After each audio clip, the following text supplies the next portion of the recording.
माता सती को भोले बाबा बहुत समझाते हैं, लेकिन सती जी एक भी बात नहीं मानते। प्यारे श्रोताओं, जब गई हैं दक्ष के दरबार में तो क्या देखा है, भोले बाबा का सम्मान नहीं है। तो सती ने मन में विचार किया है कि मैं अपना अपमान तो सहन कर सकती हूँ, लेकिन अपने पति का तिरस्कार सहन नहीं कर सकती। योग शक्ति से शरीर को नष्ट किया। ये खबर जब भोले बाबा को लगी है तो भोले बाबा ने शरीर से वो सर से जटा उखाड़ करके जब जमीन पर मारी है तो वीरभद्र नाम का राक्षस प्रकट हुआ। उसने यज्ञ का विनाश किया और उसके बाद में विद्वानों का कहना तो यहाँ तक है कि दक्ष का सर भी काट लिया, उसके बकरे का सर लगाया गया। जब ये कथा भोले बाबा सती की परीक्षित महाराज श्रवण करते हैं तो हाथ जोड़ करके खड़े हो गए और कहते हैं कि प्रभु, एक बात समझ में नहीं आई है, जब सती जी खत्म हो गई तो पुनः उन्होंने फिर जन्म लिया होगा। तो सुखदेव समझाते हैं और कहते हैं कि हे महाराज परीक्षित, अगर इतनी ही श्रद्धा भक्ति और लगन के साथ में यदि आप कथा श्रवण करते रहे तो तुम्हें जो तक्षक रूपी भय है उससे उद्धार होकर के मोक्ष की प्राप्ति अवश्य हो जाएगी। तो परीक्षित महाराज ने दोनों हाथ जोड़े और ये कहा है कि आप हमें ये कथा विस्तार से श्रवण करा दीजिए। पुनः सती का अवतार तो हुआ होगा। प्यारे श्रोताओं, तो सुखदेव कहते हैं पुनः सती जी ने जब जन्म लिया है, एक राजा है जिनका नाम है हिमांचल, पत्नी का नाम है मैना। उनके आंगन में जब सती का पुनर्जन्म होता है तो उनका नाम रखा गया गिरिजा। ब्रह्मपुत्र देव ऋषि नारद ने जब नामकरण संस्कार किया है तो हिमांचल ने पूछा है, बेटी बड़ी होगी तो इसके विचार कैसे होंगे, जब सयानी होगी तो इसके गुण कैसे होंगे, इसके विवाह जब होगा तो इनके पति कौन बन करके आएंगे। तो जब ऐसे शब्द कहे तो नारद ने कहा कि हे हिमांचल, जिसे तुम साधारण लड़की समझ रहे हो ये साधारण नहीं है। फिर तो नारद कहते हैं, तेरे लोक पूज्य बर पावेगी, तीनों लोकों में पूजी जावेगी, इतनो ध्यान रहे राजा, अकड़ को ब्याही जावेगी। बड़ी होगी भगवान भोले बाबा का भजन करेगी और किसी अहूत महात्मा के साथ में इसका विवाह होगा। नारद के वचन सुनकर हिमांचल ने पूछा, बाबा जी ये तो आप बड़ा गलत कह रहे हैं, किसी अहूत महात्मा के साथ बेटी ने कभी धूप नहीं देखी, फिर कैसे रह पाएगी। बोले और कोई नहीं, भोले बाबा ही तुम्हारे दामाद बन करके आएंगे। तो हिमांचल को खुशी का ठिकाना नहीं रहा। नारद को बड़ा सम्मान किया, दक्षिणा देकर के विदा किया। धीरे धीरे धीरे धीरे वो गिरिजा जो है वो सयानी हुई। और जब गिरिजा बड़ी हुई है तो एक दिन अपनी माँ से कहती है, माँ मेरा विचार है कि हम जंगल में जाएंगे और भगवान भोले बाबा का भजन करूंगी। जब ऐसे शब्द कहे तो मैना ने कहा, तुम्हें क्या भजन करने की जरूरत है? एक राजा की लड़की हो, अगर पूजा करना है तो महल के अंदर ही कर लिया करो। गिरिजा बोली, माँ घर में पूजा नहीं हो सकती, अगर हमें भोले बाबा को प्राप्त करना है तो वन में जाना पड़ेगा। तो सती जी वो गिरिजा जो है जब कहती है तो मैना मना करती है, बहुत समझाती है, लेकिन एक भी बात समझ में नहीं आई। अंत में मैना ने दासी को बुलाया और दासी को बुलाने के बाद में एक बात कही है, बहन दरबार तक चली जाओ, हमारे पति को बुला करके लाओ। दासी चली है, महारानी के कहने के अनुसार दरबार में जब पहुंची है तो आज दोनों हाथ जोड़ करके हिमांचल से कहा है कि आपको आपकी महारानी ने बुलवाया है। प्यारे श्रोता बंधुओं, जब ऐसे शब्द कहे हैं तो दरबार का जो कार्य था वो सब बंद किया। हिमांचल घर पे आए और जब पत्नी ने देखा है तो महाराज का बड़ा सम्मान किया। भोजन कराने के बाद में जब पर करीब बैठ जाती हैं तो एक बात कहती है, महाराज बेटी वन में जाने की जिद ठाने, हमने उसे बहुत समझाया लेकिन उसने हमारी एक भी बात नहीं मानी। तो हेमांचल कहते हैं अगर बेटी वन में जाएगी तो उसे कोई रोक नहीं पाएगा। बोले क्यों? का इसलिए नहीं रोक पाएगा क्योंकि एक दिन ब्रह्मपुत्र देव ऋषि नारद आए थे और नारद ने ये कहा था कि बेटी जब बड़ी होगी तो वन में भजन करने के लिए जाएगी। तो मैना की आंखों से अश्रु की धारा बहने लगी। तो आज हेमांचल ने समझाया और कहा कि देखो मैना, तुम यही विचार कर लेना, यही समझ लेना अपने मन में कि तुमने किसी बेटी को जन्म दिया ही नहीं। अब बेटी वन में जाएगी तो उसे कोई रोक नहीं पाएगा। विद के लिखे हुए विधान को कोई मैट नहीं सकता। प्यारे श्रोताओं, जब ऐसे शब्द कहे तब तक गिरजा का पदार्पण हो गया। गिरजा ने कहा है पिताजी हमें वन जाना है। तो हेमांचल की तो इच्छा पहले से थी कि वो वन में जाए, भजन करे। मैना फिर मना करती है लेकिन गिरजा ने एक भी बात नहीं मानी। और एक भी बात नहीं मानी है तो आज राजसी वस्त्र उतारे गिरजा ने, फटे पुराने वस्त्र धारण किए, बैराग का रूप धारण किया। और जब चली है क्या वेशभूषा है गिरजा की, तो वो विद्वान लिखता है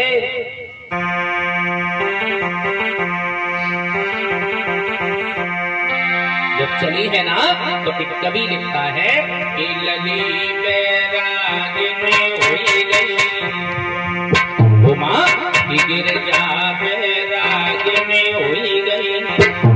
अरे बारी उमरिया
वस्त्र उतारे, फटे पुराने वस्त्र धारण करने के बाद आज बैराग का रूप धारण किया और उसके बाद में वन में पहुंची। भजन करने के लिए जब बैठ जाती हैं तो कवियों की कल्पना यहाँ तक है कि एक दो दिन नहीं कई को वर्ष व्यतीत हो गए। इधर जब गिरजा भजन में लीन है, उधर इंद्र ने मन में विचार किया कि अब तो इंद्रासन गया। प्यारे श्रोताओं, इंद्रासन के चक्कर में इंद्र ने मन में विचार किया कि अब तो इंद्रासन गया। और जब कोई तपस्या करता था, भजन करता था, तो इंद्र को बड़ा मुसीबत होती थी। क्यों? क्योंकि किसी तरीका से कहीं कुर्सी ना चली जाए। और परीक्षित जी, जब से सृष्टि रची है तब से आज तक एक ही चीज की खेचातानी है। काहे की? कुर्सी की। कभी कोई खींच लेता है, कभी कोई खींच लेता है। कुर्सी की बड़ा भावई है। लेकिन अब अंतर हो गया थोड़ा सा पहले में और अब में। पहले कुर्सी के लिए तपस्या करनी पड़ती थी और अब कुर्सी के लिए वोट डलते हैं। अब पहले के नेताओं में और आज के नेताओं में थोड़ा सा फिर भी अंतर है। पहले के नेता लोग प्रजा को पुत्र के समान समझते थे, राजा, और आज के राजा प्रजा को खून चूसने में कमी नहीं छोड़ते। मैं सही कह रहा हूँ? तुम हंस देते हो। अब खून ही चूसा जा रहा है, देख रहे हो इस समय है? भाई क्या किया जाए, खून चूसा जा रहा है, हम लोग कर क्या सकते हैं उसमें। अभी कुछ समय पहले 2-3 रुपए पेट्रोल घटा था, अब सीधा 5 रुपए बढ़ गया। तो ये खून ही चूसा जा रहा कि नहीं? बताओ कहां से पेट्रोल डलवा पाओगे? गैस को सिलेंडर 900 रुपया को तो अब कितने को मिलत? 15 दिन पहले बुक कराए थे, मिली हो तो ठीक, ना मिली हो तो ठीक। और ब्लैक में अगर लेन गए तो 2025 को मिलत मेरे हिसाब से। लेकिन कमी हम लोगों की भी है उसमें, अकेले सरकार की नहीं है। हम लोगों का इतना स्टैंडर्ड बदल गया, हम लोगों का इतना मतलब रहन सहन, हम लोग सोचते कुछ करना नहीं पड़े। अब बताओ, हम यही की बात कर रहे हैं और हर जगह कितनी लकड़ी पर्याप्त है। अगर लकड़ी का भोजन प्राणी खाए तो हो सकता शायद जल्दी से बीमार ना हो पाए।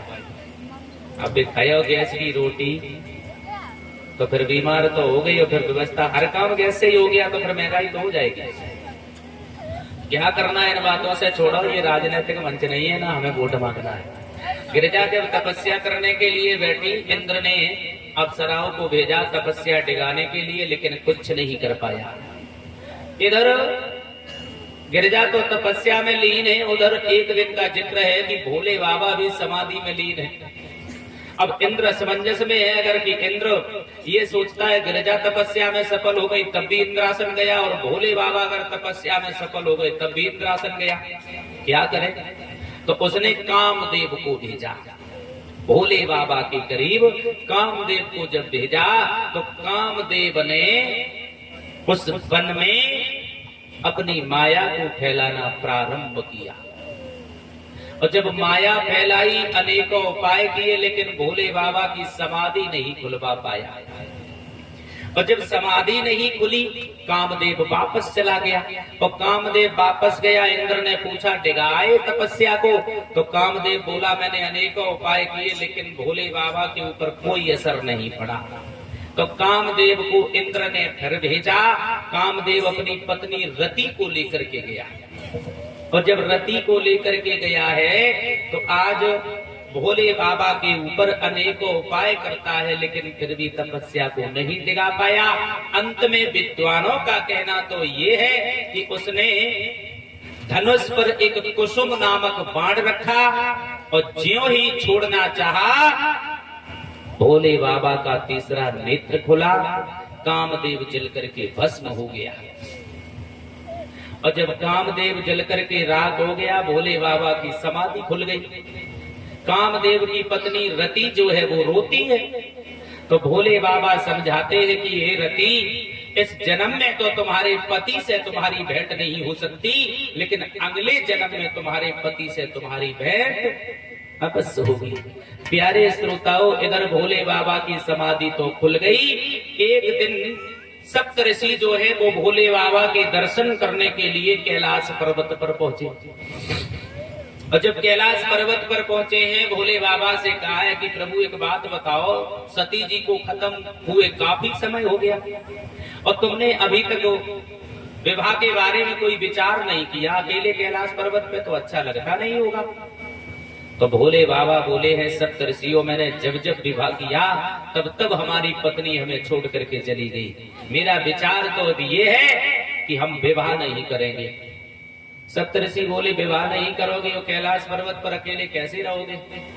बोले किसके साथ करें? जिसके साथ शादी कर लेते वही छूट के चली जाती है।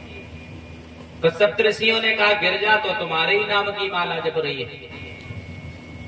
भोले बाबा बोले ऐसे नहीं मानेंगे। कैसे मानोगे? कहा कि पूछ करके आओ। तो सप्तऋषि दौड़े, गिरजा के करीब पहुंचे और गिरजा से जाकर के कहा है कि भोले बाबा के बारे में जो तुम भजन कर रही हो, भोले बाबा के लिए जो तपस्या कर रही हो, ये तो गलत है। गिरजा ने कहा क्यों? कहा इसलिए गलत है कि तुम भोले बाबा ने तो कामदेव को जला के राख कर दिया। क्या करोगी भोले बाबा की तपस्या करके? प्यारे श्रोताओं, तो गिरजा ने कहा है कि सप्तऋषियों से आप जाइए, हमें कामदेव से कोई लेना देना नहीं है, हमें सिर्फ शंकर जी से मतलब है।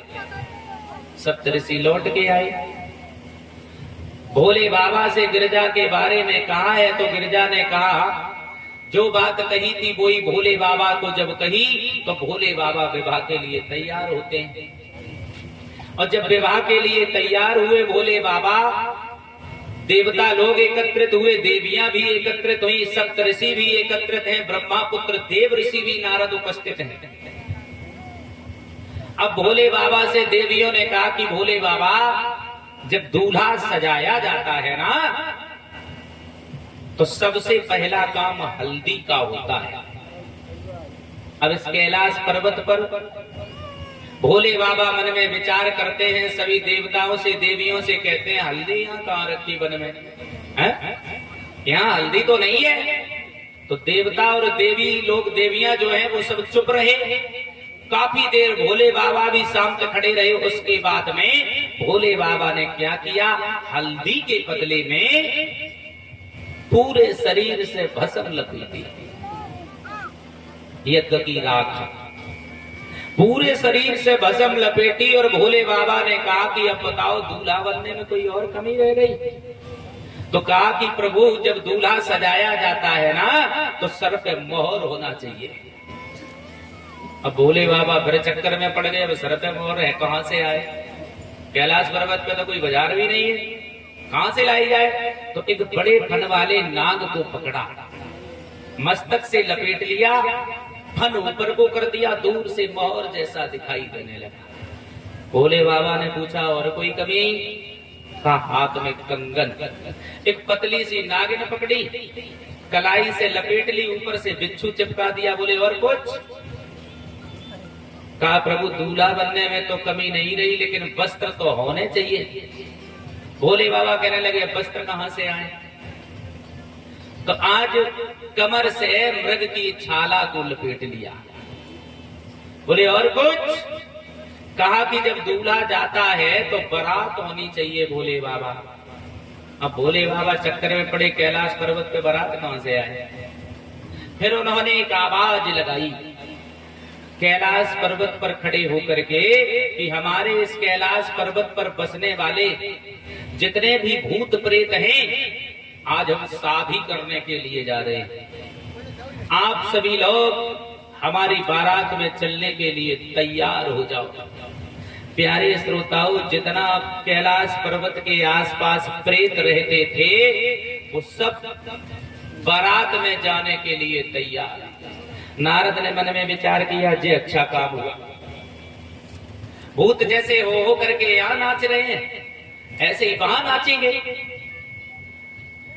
क्या दशा है भोले बाबा की बारात की? तो एक विद्वान लिखता है